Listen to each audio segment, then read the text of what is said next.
We are the DFPN. Always question the answers. No Gimmicks podcast, and we bring it to you. Every time we turn live, and you know it's the truth. Every after show, moving down, it's the time to move around. No Gimmicks podcast is going down. Every night, every time in the ring, this is time for No Gimmicks. No, we doing our thing. What's your state of mind? State divine. Moving down a statement when we take the line. This is exactly wrestling the state design. When you see Stone Cold like me, with the stunner in the world, exactly, man, what we bring. Every night we move like Brock Lesnar, the F5, No Gimmicks. We take you to your limit. What's the feeling? When we live in the air, you know we on. This the time. Guarantee we move. You know how we respond. The state is mine. The state design when we feel it. Moving down, what's the healing? No Gimmicks is the feeling. What is up, everybody? Welcome back to the No Gimmicks podcast here on the DFPN. New year, welcome to 2025.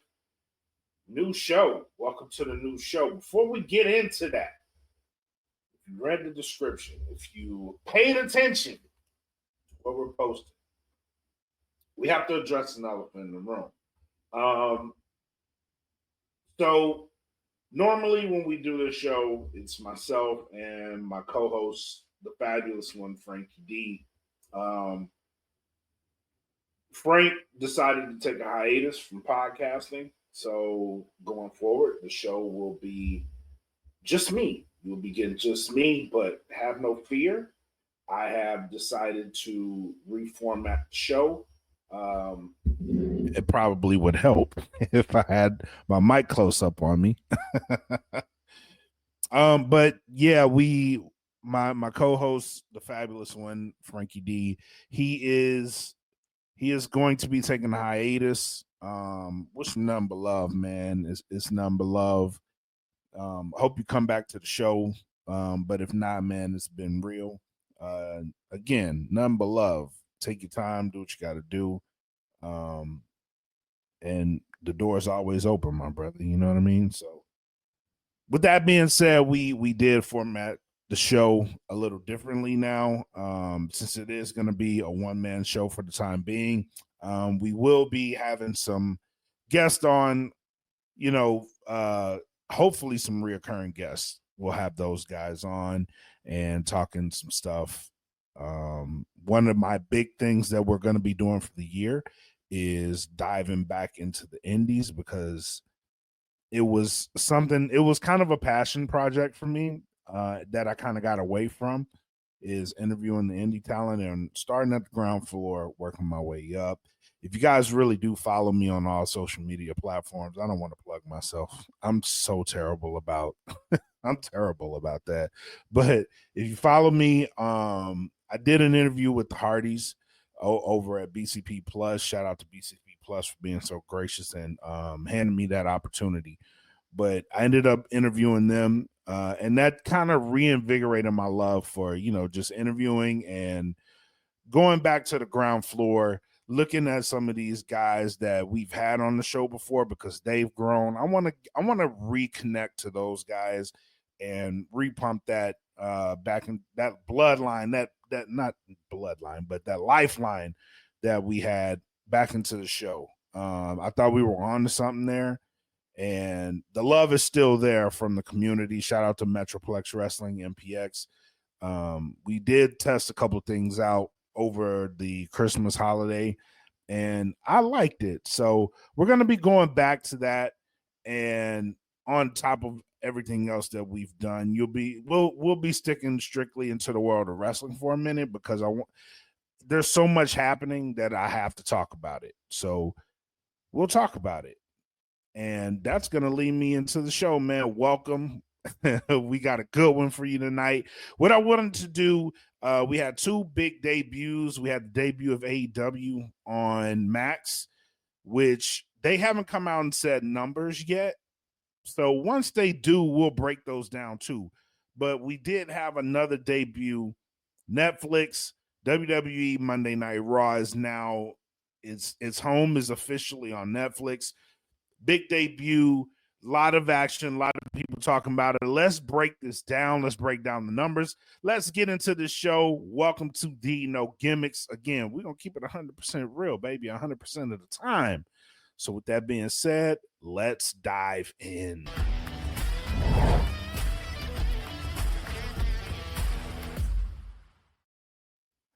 All right, so we get the Netflix debut. They came out and they dropped the numbers on Thursday, January the 9th. 4.9 million people globally, 2.6 average within the US. Let's break down what these numbers mean. Now, 4.9 million people globally is a great number, especially if you're with WWE. We're not used to seeing these numbers anymore, right? Globally, we're not used to seeing any numbers, but 4.9 million, we're going back to the Attitude Era with these numbers, right? Or so you would think. But if you look at this in the grand scheme of things, what really threw me off is they threw the US numbers. If they would have stuck with 4.9 million globally, I probably wouldn't be looking at this any other way than a success. But this speaks to where we are as wrestling fans. It really does. 4.9 million globally out of 287 million people. That is a discrepancy. That's 1% of the total subscriber rate for Netflix. But again, it's just starting. 4.9 million people is a strong number. Even Netflix said that this is a strong number for them. Do they expect this to increase or decrease? One we'll know next week, right? Because one thing's for sure, two things for certain. It's gonna come on next week. Those numbers have to get reported again. What I would have liked before we dive into where we are as a fan base, what I would have liked personally is them not reporting it. If you look at what AEW's done, and you can make up your own speculation if it was going to be good, if it was going to be bad, if it was going to be indifferent. They haven't reported those numbers, right? They reported the television numbers. The Nielsen rating came out, and it was a little bit higher than where they normally would function, right? So there's an increase on the television side, but the numbers on Max have not really been reported yet. And so if you look at this number, and compare it to what I'm about to say about WWE and what people like Eric Bischoff have come out and said, Nielsen rating should not be applying to the Netflix rating. So you kind of have to get rid of this archaic, ancient kind of format, because if you put into the fact that Nielsen accounted for 2.5 per people for a household, then those numbers grow exponentially if you try to multiply them with what you're seeing on Netflix. So 2.5 people per household, is that going to account for a subscription? No, it doesn't, because rule number one, right? And this is just how I look at it. Rule number one is you can't count 2.5 people per account. When you can obviously make multiple accounts on a Netflix account, right? So you can, within that one account, you can have about 6 sub accounts, because mom has one, dad has one. If you have 3 kids, they each have one. That's at least 5 accounts. So if anybody's watching Raw on those accounts, should that number really count, or are we going to the overall? These are some of the questions that I have. And Nielsen's not tracking this stuff because they're not tracking the streaming numbers. Who's reporting that? The company. And if you're going to take the company at their word, then you have to take into account that they looked at all these accounts. Who's watching Monday Night Raw on these accounts? And is it trust? Is it a trust system? Right? They're impressed with it, so they reported it.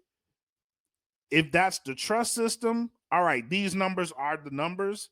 We don't have to refute them. You can bump them up. Again, you can boost them. You cannot, right? But you got to take the company at its word. They reported 4.9 million globally. They have 287 million subscribers. And in that, you have a possibility for, let's multiply that number times 5, right? So 287 million times 5 is a shitload of accounts possible, right? There's no way that all 287 million accounts are just one person. That's ludicrous, because I myself have me, my wife, and my kids. So you have to account for that some way. So if my kid, who doesn't even live here, is watching Monday Night Raw, which he did at his house, right, then does my account track his number? That's the big question. Sorry, this may sound confusing if you're listening. This may sound really confusing, but that just goes to say, what are we actually tracking? And 4.9 million people globally, this is where my concern may lie, right? So the wrestling fan base is very divided in America. And we'll take that US number, 2.6 million, which people have tried to boost it already and say that's at least 6 million. No, it's 2.6 million. The company reported it. You have to go with that. You can't boost it. You can't say anything else other than 2.6 million, right? And then that 2.6 million, that's only maybe double what they did normally for 2024. So they average about 1.2 in 2024. So on this Netflix debut, it only doubled your audience. When in the United States, there's a lot of people with Netflix accounts. Are people just not tuning in? Did they forget that it was going to be on Netflix? Which is it's likely, but it's also highly not likely, because it's impossible to even log on Netflix and not see it. If you have a Netflix account, they've put this thing on the front row. They did a lot of hype for it. I'm probably going to get a lot of shit for this one, but it's fine. But that's what I'm saying. It's like, you did a lot of hype. 2.6 million in America. It doubled your audience. Yes, that's great. But you also doubled that for when The Rock came back. You know what I mean? Like, you had a 2 million viewers when The Rock came back. He was doing this whole thing, building himself up to WrestleMania. And 2.6 million is kind of a low number in the grand scheme of things, but that lets you know where we are as a fan base. The wrestling fan base has shrunk. It has. It just has. And we're further dividing ourselves by this AEW WWE thing. I wrote an article about this a long time ago that I never published because it was too much. But looking at these numbers, the American audience is petty and it's not as big as people think. There is no win in just 2.6 million viewers. When Jake Paul, Mike Tyson globally had 60 million, they made it a spectacle. Right? And that's where it comes from. The NFL did big numbers the week before. They did big numbers, which kudos to them. I'll jump into the production side of WWE on Netflix. It was wonderful. No buffering issues. Stream was crispy the whole time. They did a whole bunch of good things with this production. It was not a bad show. But where the numbers don't indicate, if going into the show, what I would have said about Monday Night Raw is anything less than 5 million people globally, I would have counted that as a failure.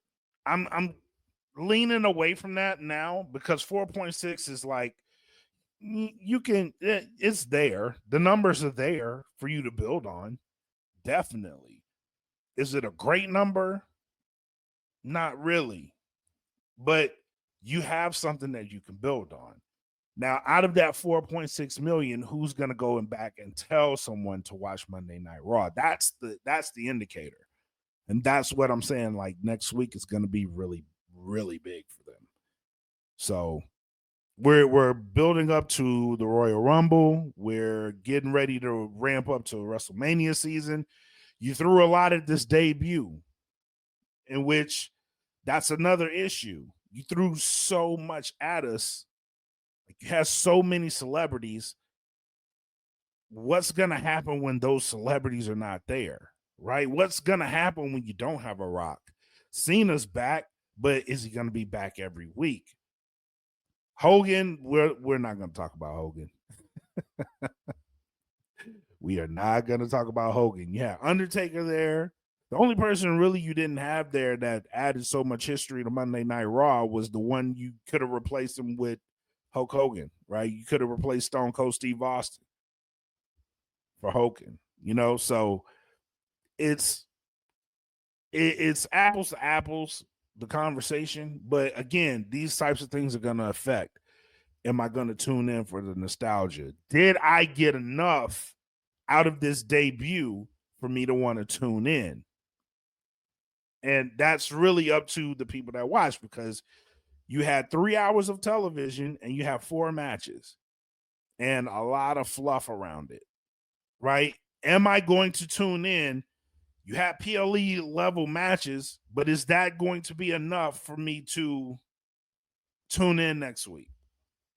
Yeah, Punk versus Rollins, a rivalry match in which CM Punk came out victorious. I don't know if I would have did that on that particular show. Why? Because it makes it seem like the feud is over. If I wanted someone to tune in next week, then I need a cliffhanger for the show.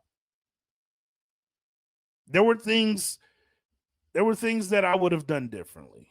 I would have put some history in there, but also I need to build towards the future. And we had Tribal Combat. We had Roman Reigns. They brought all of their big guns to this show. But it also reminded me of what AEW was like back in the day. They threw all of their big guns into the show. And I remember someone saying this is a marathon. It's not a sprint. Well, we kind of sprinted out the gate Monday night. Now, if there's something in place that they've built on, they can continue forward, they can keep our interest, which that is very much probably the case. They probably ended a lot of stuff so they can build some new stuff, right? But was this enough for people to want to come back? That is going to be the big question. I keep saying that, but it's the absolute truth. What is going to be the outcome of this week? And that, ladies and gentlemen, is your WWE news. Now, before we get out of here, I'm going to try not to keep you guys long, especially on this first run. But let's get into AEW. We got some things we need to talk about there too. 1 second.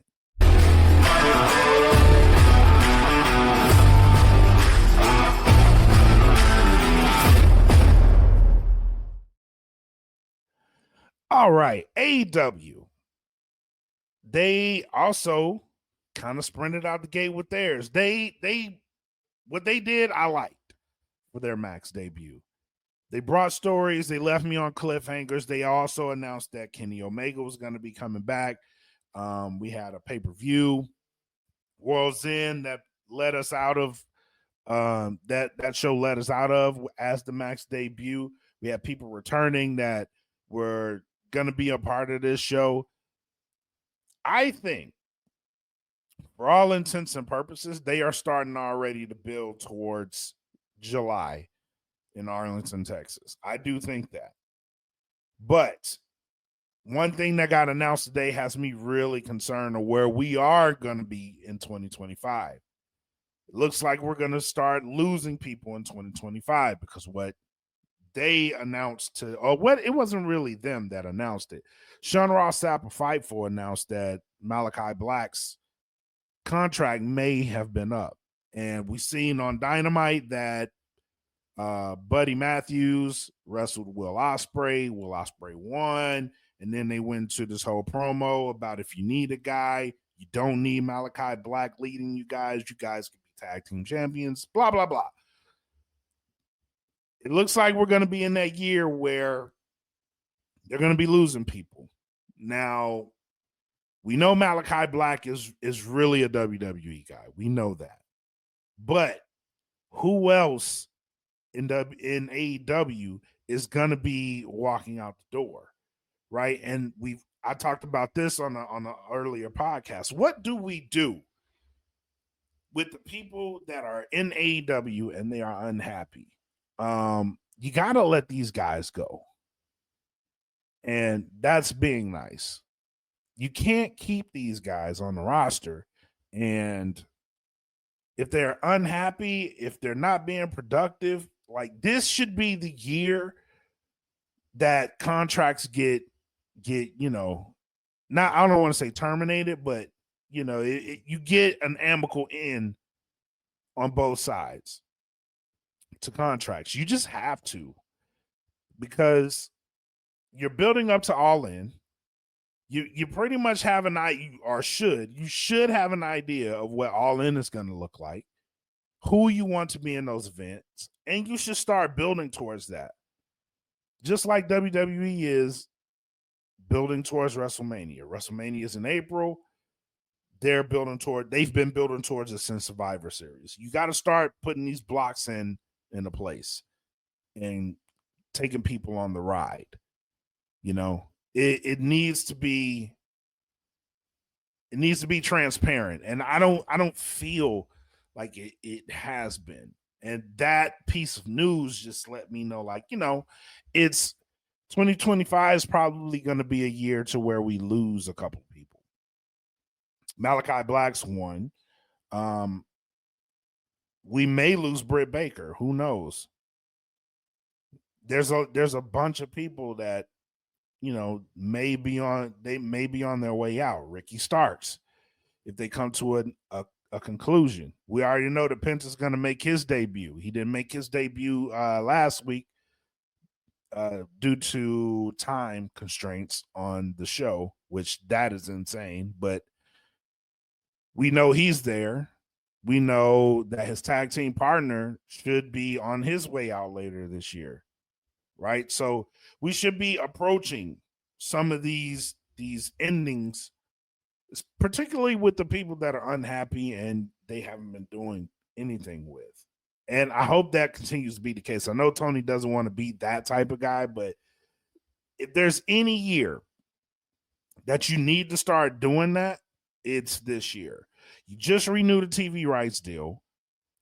You are building towards something that you haven't done before, which is a stadium show in the United States. You need to start building goodwill with the fans in the United States. The way you do that is give them the best shows possible. And you cut out the outside noise. Doing these moves, it may sting a little bit at first, but it will, in the end, it'll cut out a lot of the outside noise. Because people are fickle. Let's just face it. They're fickle. They'll get over it. They will get over it. But it's going to be interesting. We're going to be in interesting times because both companies are figuring out the streaming thing. Max is building up their library for AEW, which is it's going to be a very interesting year for both companies to see where we are. And I, for one, plan on sticking around and, seeing what the fuss is about. Oh, man. But before we get out of here, I mentioned that we're going to be working with the indies. I am going to be working more closely with Metroplex Wrestling. Shout out to them and all of their wrestlers, and shout out to the brand new MPX champion, Kari Jai Wright. He won it again. I'm going to try to get him back on the show. Let's go over some things that we may have missed along the way because we've been busy. We've been busy. But on the network side of things, and this is going to be your final shots and thoughts, ladies and gentlemen. On the network side of things, we are ramping back up for 2025. The Smoke Pit's coming back. We're going to be recording soon, and those episodes will be dropping again. This episode will be on the No Gimmicks YouTube. So please like and subscribe to @NoGimmicksDFPN on YouTube, youtube.com/@NoGimmicksDFPN. The podcast episodes in audio form will be on YouTube as well. Also on the website. This will be on the website. So tap in, tune in, guys. We got so much coming this year. I am ready to get back to work. I'm ready to get back into shape, if you will, in podcasting shape. So tune in. Thank you guys for listening. Thank you guys for liking. Thank you guys for subscribing. Until next time, you guys be peaceful and enjoy what you want to enjoy. My guy ain't here, so I'm going to have to say it for you. Go get your pet spayed or neutered. It's wintertime. We got a big winter storm. Take care of your dogs. Take care of your cats. Take care of your animals. If you're not, please have your dogs spayed or neutered and get them somewhere where they can be cared for properly. Until next time, guys, peace. And I know it's all business, all business, all business. We give them no gimmick. Yeah. And I know it's all business, all business, all business. We give them no gimmick. Yeah. And I know it's all business, all business, all business. We give them no gimmicks, gimmicks.